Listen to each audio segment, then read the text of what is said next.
Toshkentda mashhur qochoq kuyov Shahzod Rismatov ishi yakuniga yetdi.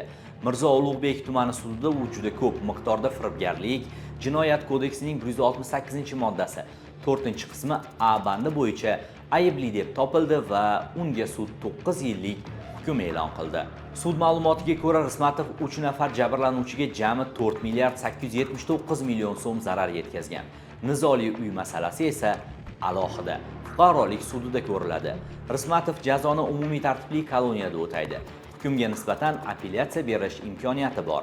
Ish tafsilotlari Jamila Olimboyeva bo'lajak turmush o'rtog'iga ishonib, uylarini 12 kunlik garovga qo'yishga rozilik bergani ishi ortidan boshlangan. Ammo notariusda ular garov deb o'ylagan qog'ozlar aslida oldi-sotdi shartnomasi bo'lib chiqqan.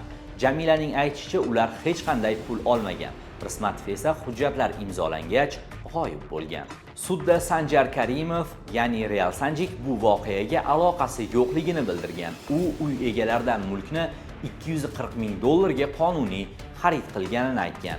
Sud esa ish materiallarining bir qismi bo'yicha yana boshqa shaxslarga jinoyat ishi qo'zg'atish masalasini prokuraturaga yuborgan.